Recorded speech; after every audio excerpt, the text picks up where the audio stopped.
With U.S. forces setting up shop in the Caribbean, Nicolás Maduro is scrambling for backup, turning to Russia, China, and Iran for advanced weapons and air defense support. Leaked documents show the Venezuelan leader's desperate requests for radars, drones, and missiles. Coming up, we'll reveal exactly what Caracas wants and where this may be heading.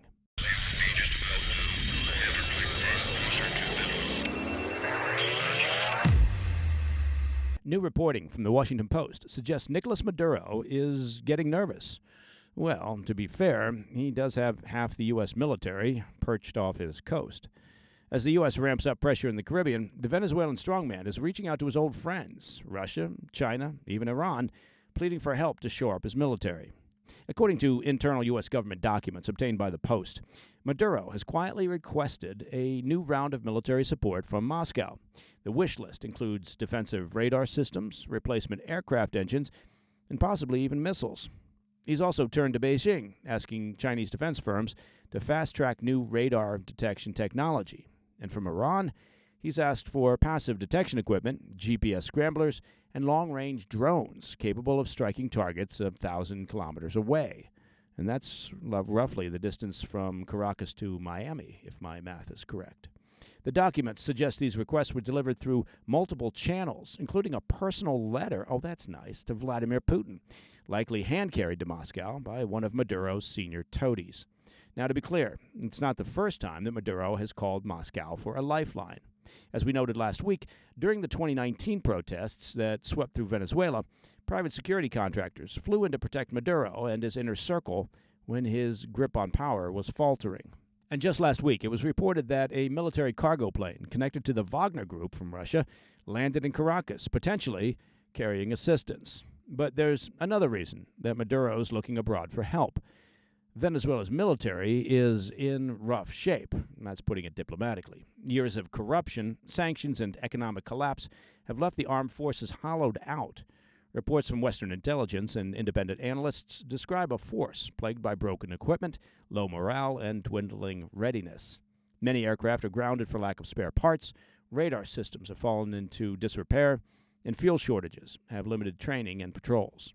Even the Financial Times recently noted that the Venezuelan army is in a, quote, poor state of readiness to fight an external enemy. In other words, the regime's deterrent power exists mostly on paper, if it exists at all, and that makes Maduro's scramble for foreign support less about posturing and more about survival from his perspective. So this new outreach fits a familiar pattern. Every time pressure mounts, it seems Maduro does run back to Moscow. But the timing matters here. Russia's capacity to actually deliver meaningful support is a lot weaker than it was back in 2019. The war in Ukraine, of course, has stretched Moscow's resources thin, and its global influence has narrowed. Even so, the Kremlin is making the most of the situation politically.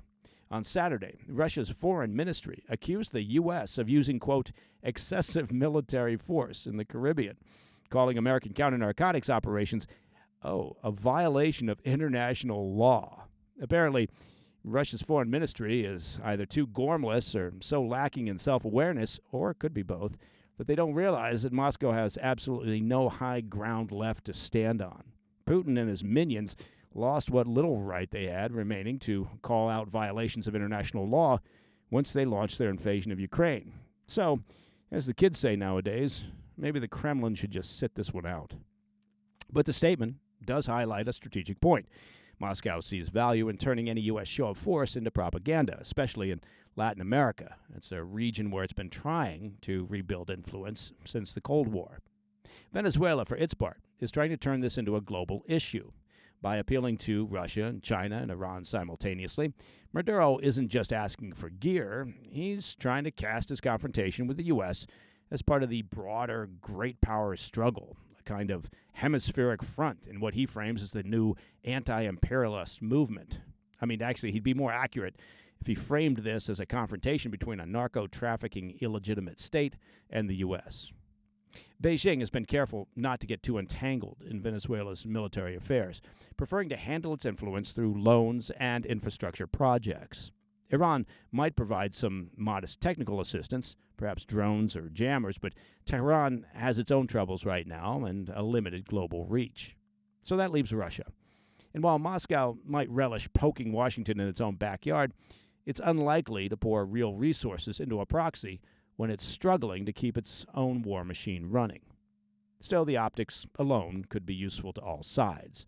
For Maduro, even the appearance of Russian backing strengthens his image at home, proof that he's not isolated, that Venezuela still has powerful friends. For Moscow, that's another chance to show the world that it can project influence in America's hemisphere. The broader implication is this: Venezuela's desperation could end up inviting more instability into the region. If Russia or Iran decide to provide even small quantities of advanced radar or drone technology, it could complicate U.S. operations in the Caribbean and set off a new round of escalation. Coming up next, President Trump puts Nigeria on notice, ordering the Pentagon to prepare for possible action over reports of Christian persecution, because what the world needs now is another confrontation. And Ukraine hits Russia's energy network with strikes near Moscow and along the Black Sea. I'll be right back.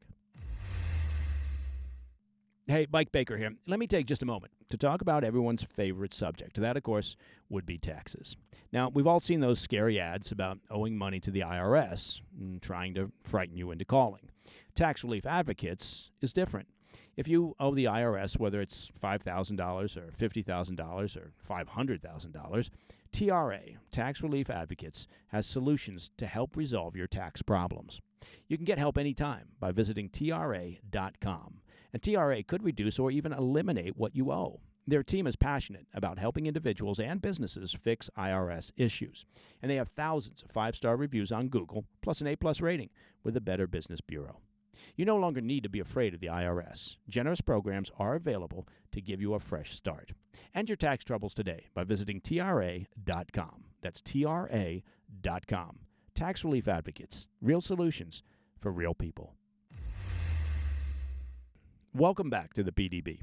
President Trump drew a red line for Nigeria over the weekend. Act now to stop the massacres of Christians, or the U.S. will move against the terrorists responsible. In a Truth Social post, he ordered the Department of War to, quote, prepare for possible action. So, you ask yourself, what's happening on the ground?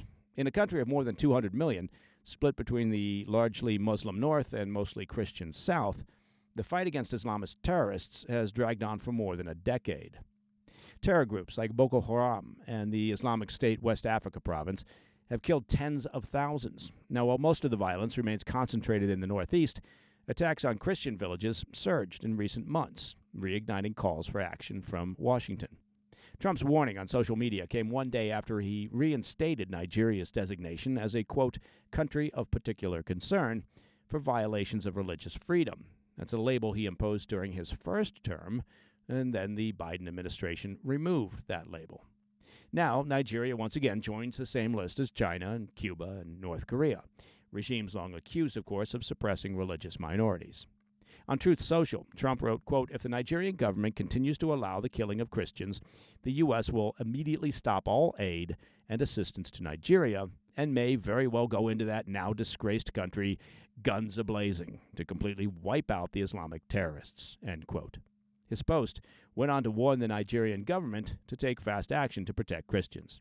And congratulations to the White House for resurrecting the old 1940s saying, guns a-blazing. Maybe fedora hats and spats will soon follow. Secretary of War Pete Hegseth publicly backed the president's remarks, writing on X, quote, yes, sir, regarding possible military action. Hegseth went on to post, quote, the killing of innocent Christians in Nigeria and anywhere must end immediately. Either the Nigerian government protects Christians or we will kill the Islamic terrorists who are committing these horrible atrocities, end quote. Trump cast the warning as a defensive faith under fire, a direct challenge to a government he accuses of tolerating Islamist violence. But in the capital, Abuja, Nigeria's government pushed back, insisting that Washington's characterization, quote, does not reflect our national reality. Nigeria's president said, quote, religious freedom and tolerance have been a core tenet of our collective identity, while the foreign ministry said Nigeria, quote, remains committed to tackling violent extremism and respects faith, tolerance, diversity, and inclusion, end quote. But later, a spokesman for the Nigerian president struck a more conciliatory tone, telling Reuters on Sunday that Nigeria, quote, would welcome U.S. assistance in fighting Islamist insurgents as long as it recognizes our territorial integrity. According to stats from the Armed Conflict Location and Event Data Project, the War Monitor recorded over 1,900 attacks on civilians in Nigeria this year. And while the Trump administration says that outside analysts debate the specificity of the numbers, what matters is that Christians are dying, and Nigeria's government and past U.S. administrations failed to stop it.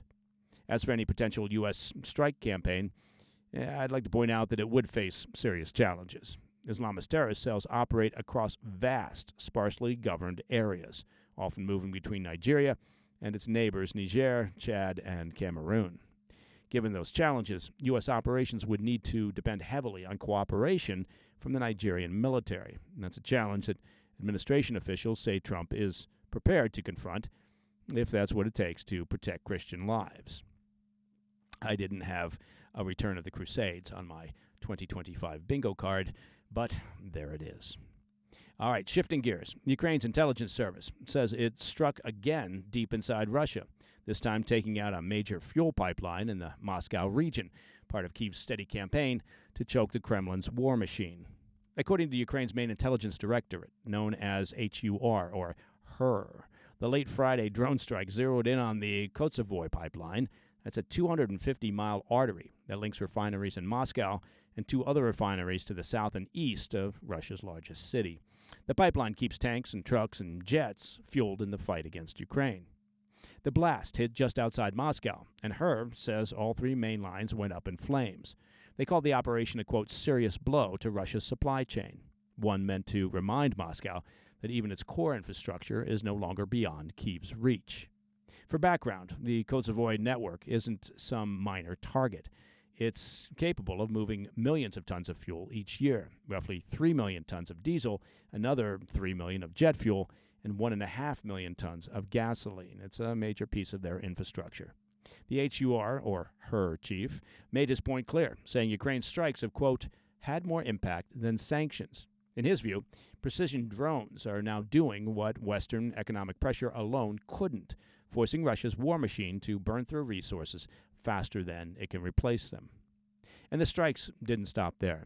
Over the weekend, Ukraine launched another round of drone attacks, this time over the Black Sea, striking the Russian port of Tuapse. That's home to Kremlin-owned Rosneft and one of the oil giant's biggest terminals and refineries. Videos posted to Telegram showed flames rising from the harbor and a tanker burning at the dock. Ukraine's general staff said it targeted the refinery directly, while the SBU Domestic Security Agency confirmed that 5 drones slammed into the port, damaging loading equipment, nearby buildings, and 2 foreign-flagged ships. The Tuapse plant processes around 240,000 barrels of oil a day for export to China and Malaysia, Singapore, and Turkey. Those shipments help fund, of course, Russia's war chest. And it's not the first time that the site has been hit. Ukrainian drones have struck Tuapse several times this year, turning what once was a key export hub into a recurring vulnerability for the Kremlin. Russian energy officials say the fires were eventually put out and no casualties were reported, but Reuters reports operations were likely disrupted.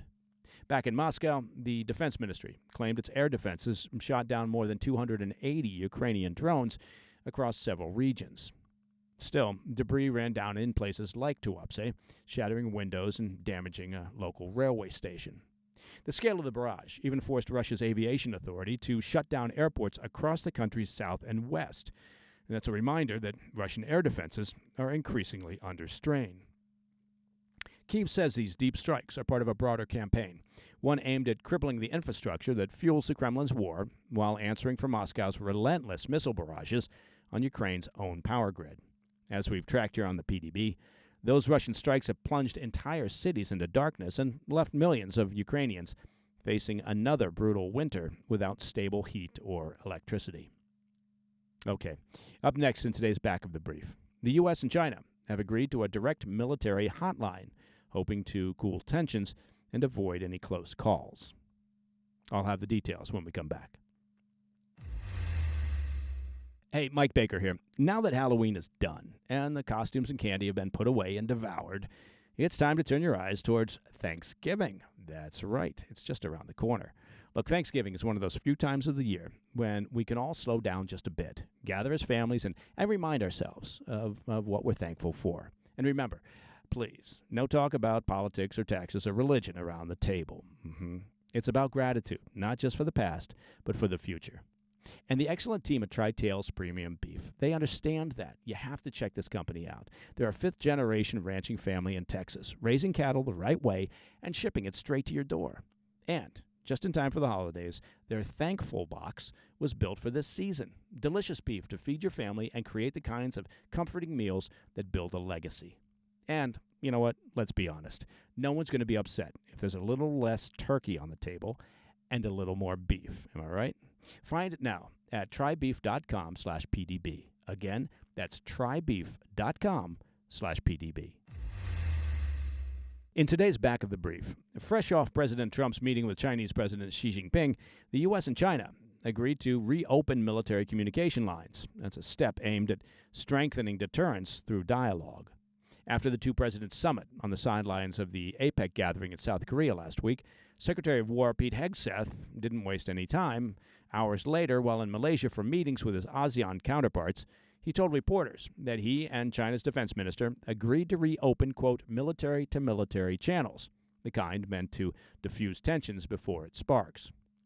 As some of you will recall, the freeze began when Beijing cut off military contact after then House Speaker Nancy Pelosi, remember her, after her 2022 visit to Taiwan, leaving Washington blind amid near misses at sea and in the air since. Meanwhile, in Malaysia, Hegseth urged ASEAN counterparts to push back on China's coercion, warning that Beijing's sweeping claims in the South China Sea, quote, fly in the face of its own promises to resolve disputes peacefully. The Secretary of War told ASEAN defense ministers, quote, the U.S. seeks peace. We do not seek conflict. But we must ensure that China is not seeking to dominate you or anybody else, end quote, making clear that reopening lines with China doesn't mean easing pressure on its aggressive regional behavior. As we previously discussed, the South China Sea remains one of the world's most volatile flashpoints, with Beijing's Navy repeatedly clashing with regional neighbors, threatening Taiwan's sovereignty and calling the Philippines a, quote, troublemaker for participating in drills with the U.S., Australia, and New Zealand. Hegseth then pressed ASEAN to complete its long-delayed code of conduct with China, a framework meant to prevent confrontations at sea and hold all sides to the same rules of navigation. He also proposed a shared, quote, maritime domain awareness network so Southeast Asian states can respond to provocations in real time. And he welcomed the U.S.-ASEAN maritime exercise in December, calling it key to ensuring that any member facing, quote, aggression or provocation is not alone.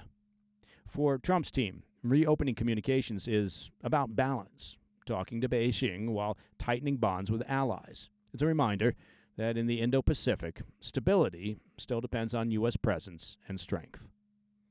And that, my friends, is the President's Daily Brief for Monday, the 3rd of November. If you have any questions or comments, please reach out to me at pdb@thefirsttv.com. And hopefully you had a chance to catch the latest episode of our much-loved extended weekend show. That, of course, would be the PDB Situation Report. You can watch it and past episodes on our YouTube channel. Check that out and hopefully subscribe on YouTube at President's Daily Brief. And, of course, it's on all the podcast platforms. I'm Mike Baker, and I'll be back later today with the PDB Afternoon Bulletin. Until then, stay informed, stay safe, stay cool. Hey, thanks for tuning in. If you enjoyed this video, don't forget to hit that like button and leave a comment, a really positive, nice, and kind comment. That would be appreciated. And if you're not already subscribed to our channel, make sure to subscribe and turn on notifications so you don't miss any of our daily updates.